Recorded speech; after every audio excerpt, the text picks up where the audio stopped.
Okay, well, thanks everyone for being here. I'm Jim Pooley. I'm Deputy Director General for Innovation and Technology at WIPO. I'm from Geneva, but I have spent the first 36 years of my professional life about 20 miles north of here in Palo Alto as a practicing lawyer before I came to WIPO 2.5 years ago. I also have with me today Daniela Benavente of INSEAD, who is a lead researcher and project manager of the Global Innovation Index, which we are very proud to be presenting and discussing with you today.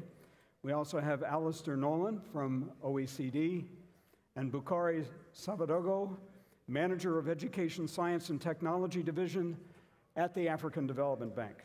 So what we're going to try to do today is introduce to you this product. It's a very interesting product, and it's one that will keep on coming because this is not a one-off event.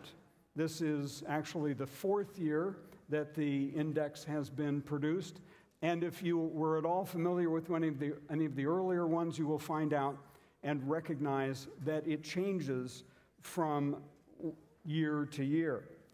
And that's one of the important messages that I'm going to leave you with today. But let me first tell you why it is that WIPO, which focuses on the global systems of intellectual property, is interested in this and has partnered with INSEAD on this very important product.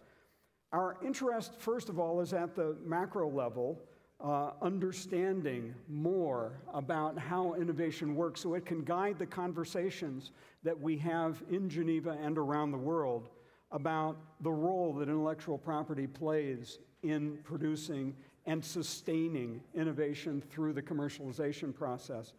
And we also work, of course, with individual countries and individual actors to help them succeed, and this kind of information plays a big role there too. Now, measuring innovation, and in particular, measuring the linkages, which we all have been discussing here and recognize are so important to producing sustained innovation over time, is very, very hard to do. And the search for proxies, the search for appropriate metrics on what affects innovation outcomes is an ongoing process. And as we've all seen in the discussions that we've had so far in this conference, there are many moving parts in the innovation machine, and the machine differs depending on what perspective you are looking at it from. And we see new parts emerging all the time. So what that means is, in this process, no matter that you may look at this and you may see the news reports about this project as reporting rankings of countries, it's not really about the rankings. All right? And this may say, that you may hear this as, don't look behind that curtain, or don't think about that elephant in the room. But that's our job here. It's to get beyond the rankings, which will change a lot from one year to another. Why? Because the issues and the factors are dynamic. We are still learning in this process about all the myriad factors that affect how innovation actually works and how we can best and most usefully measure them. So the rankings will necessarily change, and that's not really a bad thing. Rather than look at the rankings, what I will urge you all to do when you get this material, and we have it all available for you in a much easier format to lug around, just some USB keys that will have all the information you need, is to focus not on the rankings but on the analytics, to extract from the data the learning that comes from all the work that has gone into this product. So with that, now I'd like to turn it over to Daniela, who will introduce us to the product itself. Daniela.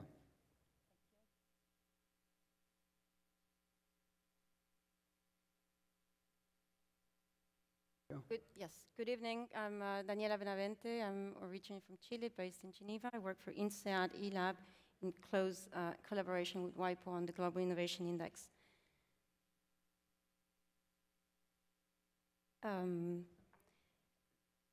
What you could read on the website of the Global Innovation Summit was that the vision of the organizers was to make geography relevant in 20 years. And one of the questions they had was, how do we cause innovation to happen, measure it, scale it, and use it to create jobs and sustainable inclusive development? I would say we share those goals with the GII, because that's exactly what we do with this product. This is a ranking of countries that is put together with the collaboration of several actors.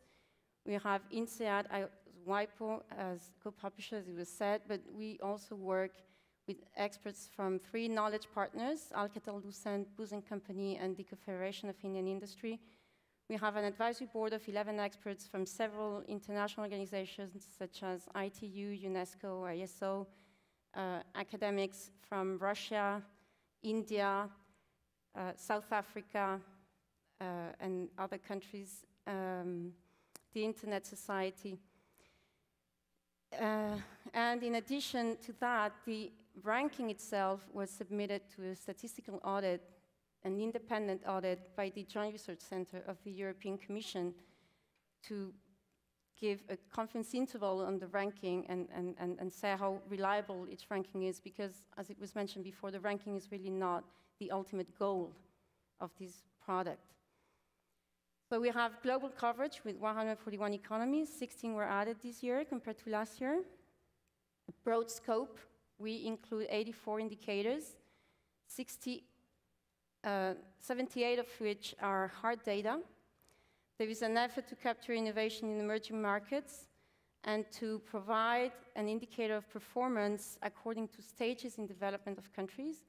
We also have an indication in each country profile of the strengths and weaknesses of each economy in these 84 indicators. The methodology is transparent and replicable, and the framework is adjusted for relevance and timeliness every year. We're very proud to say that more than 91% of the data dates from 2009 or later. This is the overall framework of the index. So the Global Innovation Index is measured as the average of 2 sub-indices, the Innovation Input Subindex and the Innovation Output Subindex. On the input side, we have 5 pillars that capture 5 dimensions: institutions, human capital and research, infrastructure, market sophistication, and business sophistication. On the output side, we have knowledge and technology outputs and creative outputs, that is, only copyright-related industries, trademarks, and online creativity. 2 sub-pillars were added this year to the index: ecological sustainability and online creativity. And that had quite an impact in the ranking itself. So the top 10 on the Global Innovation Index are Switzerland, Sweden, Singapore, Finland, the UK, the Netherlands, Denmark, Hong Kong, Ireland, and USA. These are countries that you would expect to see at the top 10 of a ranking of innovation. I have to add that actually the top 3 are exactly the same as last year. This is a very robust result. And 9 out of the 10 countries were already in the top 10 last year. The efficiency ratio, let me go back to that slide. The efficiency ratio is another index that we provide, which is calculated as the ratio of the output subindex over the input subindex. It is expected to revolve around the measure of 1, and it aims at measuring who is doing very well from the resources they have.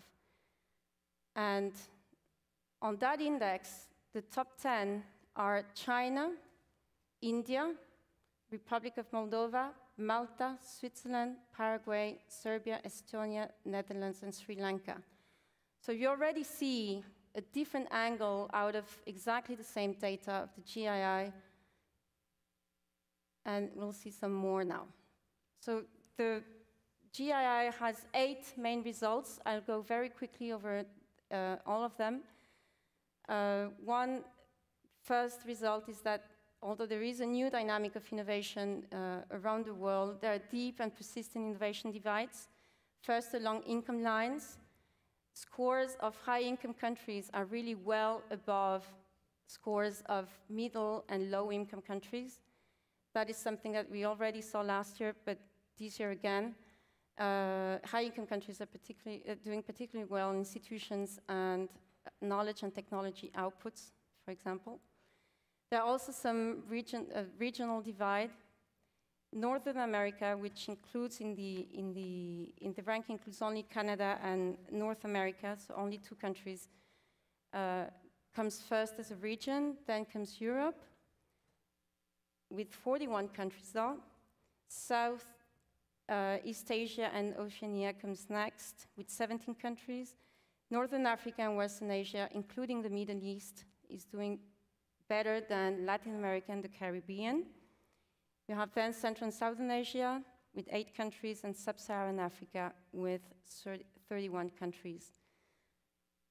So we have a country ranking and a regional ranking as well. But as I said, there is a new dynamic of innovation, and we did one exercise this year that was not included last year, which was to control for GDP per capita. The key chart in the report is on page 24. This is a friendly version of that same report with the name of the countries. And we found 3 groups of countries. So we have the leaders at the top. These are all of them, I must say, high-income countries. But then we have the group of learners. Those are the countries that, for the same GDP per capita, in the vertical, if you want, are doing much better than their peers in that development stage. And the bubble size is given by population, so you can see right away the bigger countries, how they're doing. And China is doing very well, India as well. That's a reflection of these efficiency top scores that they got. But other countries as well, like the Baltic countries, Estonia, Latvia, we have really in all continents overachievers. In the bottom part of the chart, we have those countries that are not doing that well, or as well as it would be expected from their income levels. Most of those countries are resource-rich countries. We have all the Gulf Cooperation Council countries in there. We have Mexico, which is not doing very well, Venezuela, Algeria. So there is one pattern there that there is an echo of this Dutch disease that is so often mentioned. So this slide, I'm sure you'll get the copies of this slide. This slide just gives you exactly the same names of these countries. But so at the top we have the leaders and the learners. Then we have the bigger group, which are those countries that are doing as expected, I would say, on the basis of their GDP per capita, and then those that are not doing that well. Here, one important part is that upper middle income countries are usually doing less well than lower middle income countries. That was something that we already saw last year. And we wonder really if there is not some inertia in these countries that already had some jump in development in 20 or 15 years ago, and that now are not really innovating that much. Another result is that hysteresis effects in innovation prevail. So if you stop R&D in times of crisis, you can't really pick it up later without some effect on economic growth. Another key result is that innovation linkages really matter. And the title of this year's report is Stronger Linkages for Global Growth. And we have 10 chapters on innovation linkages, 3 of them thematic, then 3 on the role of internet as a platform for innovation with a special contribution by Google. And we have 4 case studies on the Gulf Cooperation Council, Saudi Arabia, the Russian Federation, and India. So I really invite you to read all those chapters that are quite short. Key result number 5, policy discussions in Europe have to include a focus on innovation, not just austerity, to bridge gaps in the multi-speed continent. We really see that Northern Europe and Western Europe is doing very well on the innovation front, but less so Southern Europe. Whereas Eastern European countries, and particularly the Baltic countries, are really catching up very fast. Key result number 6, there is a special box on the US. It is the only analysis that involves time series. Next year, we'll probably have much more on that. We analyzed 23 indicators to see how the US was measuring up to the top 2, Sweden and Switzerland. So you might see here just a sample, tertiary enrollment, the US doing very well with an upward sloping curve, but less so on graduates in science and engineering, less so on tertiary inbound mobility. These are all indicators that we have in the index. Less so on gross expenditure on R&D or publications and so on. So this is just to illustrate the richness of the data and how you can really get insights on how you measure up with other countries. Here we compare the top 3, Switzerland, Sweden, Singapore, with the UK, the US, and Canada, and you see that out of 21 pillars, there's 7 pillars in which performance are quite similar, political environment, regulatory environment, and so on, the first part of the slide. Then those in which there are some already different performances. Clearly here we see Switzerland on creative and tangible, that's trademarks doing much better than the rest. Singapore, very well on trade and competition. And then we have those 7 pillars with the higher variance. This was made on the basis of variance in scores. And you really see the comparative advantage and disadvantages of each country.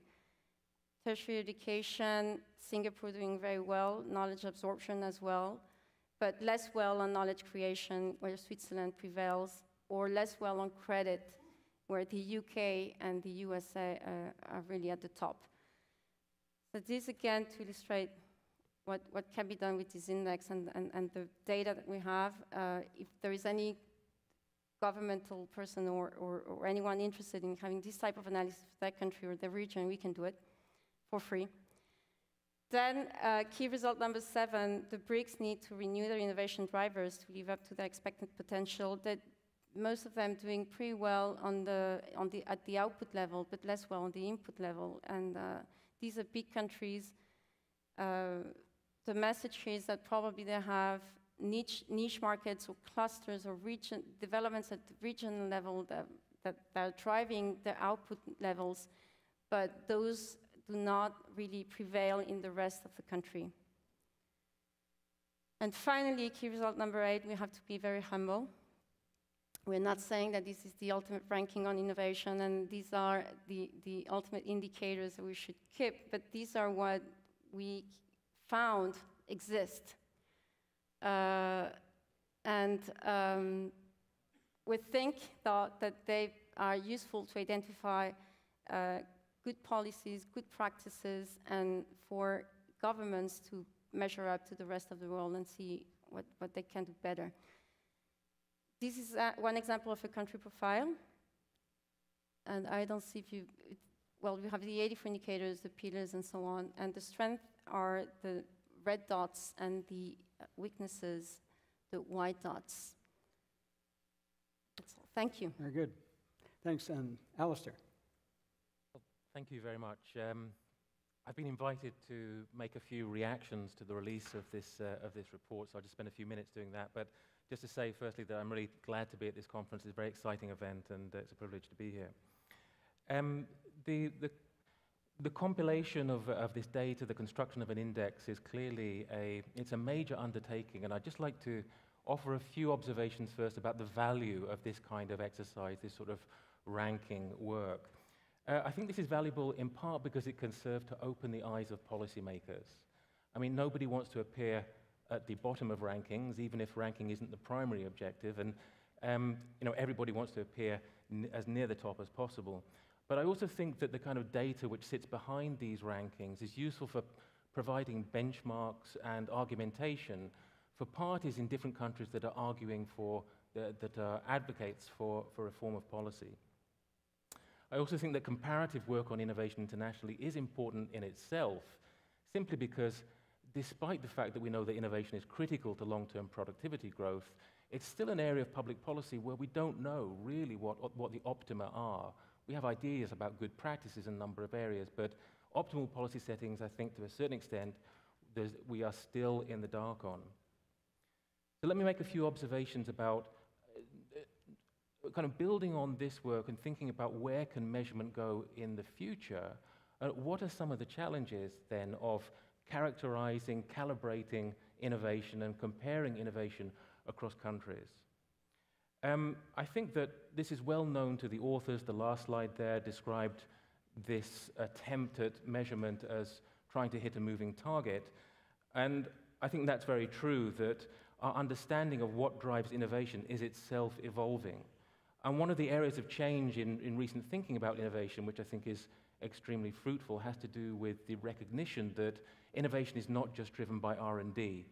There's been since the early 2000s, a body of research spinning out, particularly of the Federal Reserve Board in the United States, which has been attempting to measure total business investment in computerized information, data, software, the entire array of innovative property and organizational capital. So the spending that companies engage in to increase brand equity, to develop new business models, manage their supply chains, and so forth. And this is all being shown to correlate with GDP per capita and productivity change. Now, some of those intangible assets are broached in this report. There's the indicators on software and on R&D spending. But there's some exciting other areas of intangibles investment by companies, which I think we're only just beginning to discover the importance of in the broader picture of innovation, and with respect to which data, especially international comparative data, is still in its infancy. And one of the areas I'd point to here is design, business spending on design. There was a fascinating piece of research came out in 2010, which was trying to measure the value that the iPhone had created for the Apple Corporation. And what they showed was that as of 2010, the iPhone had added $30 billion to the value of Apple. But only about 25%, a quarter of that 30 billion, was attributable to patentable technology stemming from R&D. And the rest was coming from Apple's innovations in design and marketing, which are closely linked, and its innovation in supply chain management. My own country, the UK, is probably the country in the OECD area for which we have best data on business spending on design. And what that data, albeit fragile, is showing is that companies are probably investing twice as much in design as they are in R&D. Those investments in design are highly correlated with innovation propensities. They're linked to export performance as well. And we know that across countries, there's major differences in design registration behavior. Companies in the UK register their designs, they protect their designs far less frequently than do their counterparts in Germany and France. And we're not sure of all of the configuration of the design rights policy settings that lead to this differential behavior. So this is an area where I think data development and further analysis could maybe take us in useful directions. Other things that affect the innovation system are also very hard to measure and kind of calibrate and to put into comparative indicators. One, for example, is the quality of competition policy. Hasn't really been discussed here at this event so far, but competition policy is not so important with respect to the generation and creation of new knowledge, but we know that competitive markets are absolutely key drivers of the diffusion of knowledge. There's technology-specific regulations, for example, which are also very difficult to capture in an indicators framework. Even if you might have a broad indicator on the quality of the regulatory environment in a given country, there is, for example, an issue in Europe at the moment with respect to the fact that cars, automobiles, are ever more laden with computers and software and linked to the internet, and yet these cars are locked into the same mobile roaming contracts as individual holders of a mobile phone. So there's problems about regulation in stifling the emergence of an Internet of Things. Another key policy area that's very difficult to capture in an indicators framework is tax. Again, not really been discussed at this conference so far, but we know that tax, capital gains tax, is one of the key drivers of the extent, the scale of venture capital investment. Tax affects the location of IP, the readiness of companies to undertake risky investments, already existing incumbent firms, the extent to which companies invest in training and education, and so forth. So all of these are challenges in terms of measuring and calibrating factors which drive innovation systems. Maybe one last broad point, maybe two last broad points. One has to do with the fact that, you know, in terms of policy thinking, what do you do next after you have an index of this sort? Where do you go if you're ranked highly, or if you're ranked low? And I think that one thing you have to do initially is to unpack the index and look at what's driving your position. But then you also need a lot of qualitative information, which can really only come from field work, from case studies, etc., from being on the ground. And just to give you one example, you may have an indicator which looks at governance arrangements in a given country, but you have to look under the hood to see what these governance arrangements really mean. So all OECD countries try to coordinate science and innovation policy, often through science and innovation councils, but many of these work in very different ways. In Korea, for example, their National Science and Technology Policy Council just tries to sort of bring about coherent interaction amongst ministries which may be contending. But in Switzerland, ranked number 1 here on the index, Switzerland's modeled its entire innovation effort around being world leaders in science. And so their technology council nationally is largely staffed by academics who are dealing with science issues. So these operate in different ways. My very last point would be that even countries which are ranked near the top, like Sweden, I was recently working in Sweden, although they are global leaders across the available metrics around innovation, when you go there, you still find that in terms of the operation of programs and institutions, there's often a lot they still have to do to get right. You know, in 2009, Sweden had the third largest venture capital industry in the OECD area as a share of its GDP, after Israel and the United States. But you go and you look at how venture capital operates in Sweden. It's diminished hugely in the wake of the crisis, but you find a lot of public money going into funds which are publicly owned and publicly managed, really anathema to what we understand about global best practice. So even in a leader like Sweden, you're going to find innovation policy deficits which need to be rectified. So just to close, I would say that it's a Herculean task, what's been done, constructing this index, putting this together. I think it's a real contribution to debate around these issues is very valuable, and I would congratulate the authors. Thank you. Thanks, Alistair and Bukhari. A few comments on the perspective from African Development Bank. All right, thank you.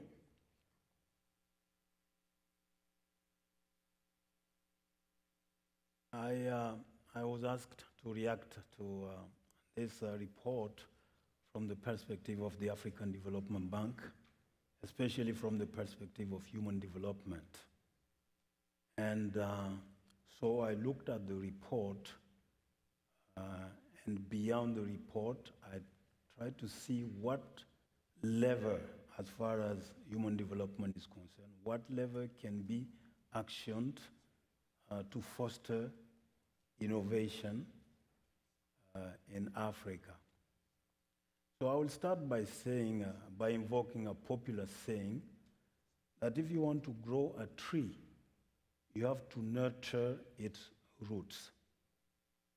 Likewise, if you want to foster innovations, you have to nurture innovators, that is, people. And this can be done partly through education and training. The key point of this Global Innovation Index, as far as Africa is concerned, the key points are that there are some challenges, but there are also some encouraging signs. The challenges are that most of African countries are ranked at the bottom. There are 4 African countries that are ranked among the top half of the ranking. These are Mauritius, South Africa, Tunisia, and Namibia. There are many explanations that are given, by the way, in the document. But there are also some encouraging signs. And some of these signs are that the internet, which is available to all African countries, to the entire world, the internet is both a facilitator of information. It makes information available to every country, and it's also a catalyst for innovation. And sub-Saharan Africa has seen a tremendous increase in internet use, which is a very good and very hopeful sign. But let's look beyond this report and address quickly the issue of how we nurture innovator through a comprehensive human capital development strategy. The African Development Bank is in the process of precisely developing such a strategy with 3 focus areas. One area is to help develop skills for competitiveness and jobs, especially to address the issue of youth and employment, which is a big, big problem on the continent. A second focus area is to get more value for money, meaning that all the resources that are allocated to social services such as education and health, all this money are spent efficiently and effectively. And a third focus area is to ensure a better social inclusion and cohesion. And a part of this human capital development strategy is what we call a new education model in Africa, which is intended precisely to help groom the next generations of innovators in Africa. This new education model in Africa, NEMA as we call it, has 6 key dimensions. Dimension number 1, it's ICT-based. Number 2, it has very strong linkages with the labor markets. Number 3, it encourages public and private partnerships in education delivery. Number 4, it's designed to develop critical thinking. Number 5, it is highly participatory, and it is evidence-based. Just to give 2 quick examples of what we try to do, I will give you the case of the African Virtual University, which African Development Bank is funding, and the Rwanda, we have a Carnegie Center of Excellence working with Rwanda to bring the best of Carnegie programs right in Africa. So this is just a quick glimpse at what African Development Bank is doing in the area of human development to help foster innovation in Africa. Thank you. Thank you, Bakari. All right, at this point, we'd like to open it up to the floor for questions, comments. There is a roving mic, and yes, right back there. And let me ask who would like to be first? This was, in fact, as Alistair said, a Herculean task, and the work continues. I think, yes, in the back there. Yes, thank you. Alejandro Cruz from Costa Rica. I would like to know, in the case of our country, we went down several places, probably too many for our own taste and for the taste of the press in my country. Even though, let me say that in Latin America, we came as a 3rd place country. First Chile, second Brazil, very close to us, and we are number 60 in the Innovation Index as the 3rd Latin American country. When this was published just a few weeks ago, the press was very hard on us. I have to say that innovation is probably the main topic now with the Ministry of Science and Technology. How could we explain the big difference between last year's results and these real results, especially when we have been able to finance more innovation processes at the firm level. Thank you. Well, thank you. Thank you for the question. That's a very good question. I'm glad at least to hear that the conversation is going on. Daniela, would you like to field that one? Yes, thank you for the question. I have here, we have one of the annexes in the report is an analysis of changes in rankings. Because we changed the framework, we have the drop or increase in rankings due to the changes, adjustments made to the framework itself, and the changes due to relative performance. And I stress the word relative because it's not just absolute performance. Costa Rica may be doing better than last year on several indicators. On a few, we'll do less well. But what really matters for ranking is relative performance. If Costa Rica is doing well, but everybody else is doing much better, then it will fall in the rankings anyways. So the case of Costa Rica, it fell 15 positions, I see here. 4 of them were due to adjustments to the framework, so not really performance. 2 positions dropped because we included economies that were not there last year. And the rest is really relative performance, 9 positions in which it fell. I can do for you the analysis of the values for each of the 84 indicators last year and this year, and you will see exactly where the problems are. But that's all I can say at this point. It's not just performance, and it's not just absolute performance. That's the message. It's relative performance and adjustments to the framework and the addition of countries. Okay, well, again, thank you for the question. I think that's a good illustration of the reason why, when we look at a report like this, we have to dig in and look at the underlying data. Yes? So until last week, I thought Singapore was very innovative, and I know they support entrepreneurship, they give free money. And then surprisingly, I was in Beirut the other day and talking to the advisor to the Prime Minister, who had traveled to Singapore to copy the model. Anyway, she said that, her name is Salam Yamut, she said they interviewed entrepreneurs and said, how do you like the support from the government?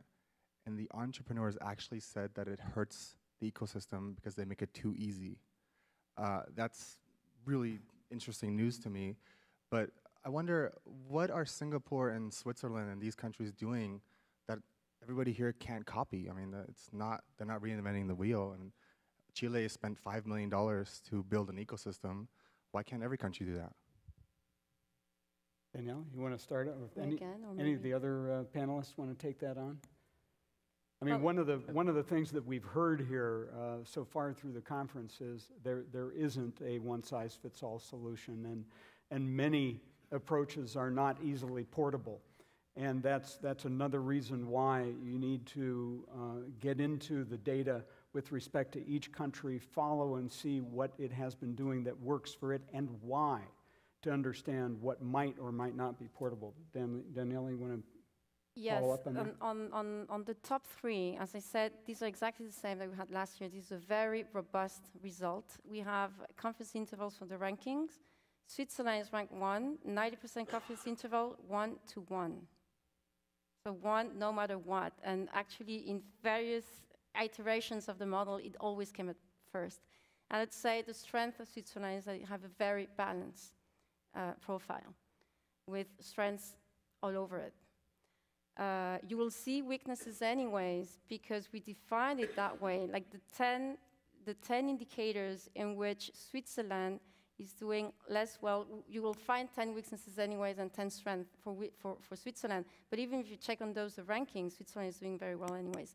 Sweden, second, 90% confidence interval, 2-2. Very robust result. For other countries, and one example I was given is Rwanda. Rwanda is ranked 102nd, but the 90% confidence interval is anywhere between 98 and 131. And the situation is that at that level of income, scores are very packed. They're very close together. So you might have a change in the ranking, but the scores are really, really close. So if you do well in one indicator, you may jump 1 year from the other 20 positions easily at that level. It is much harder for high-income countries. that also responds a bit the question from the person from Costa Rica. I mean, maybe a couple of random observations, not very kind of structured, but a few thoughts is that, I mean, there are many elements of innovation ecosystems which I think are highly copyable, maybe can be adapted rather than saying adopted. And I think that we understand a lot about good practice in a number of things like the way to operate support for venture capital, the way you can use the tax system, broad framework conditions around a lot of things around intellectual property, but some regulatory questions as well. So I think those are some of those are copyable, but a lot of what makes countries successful has to do with really long gestating, long-term investments as well in the science base, in the skills base. It's not an accident that Sweden and Switzerland, Finland are very near the top. You see their results on the PISA rankings, for example.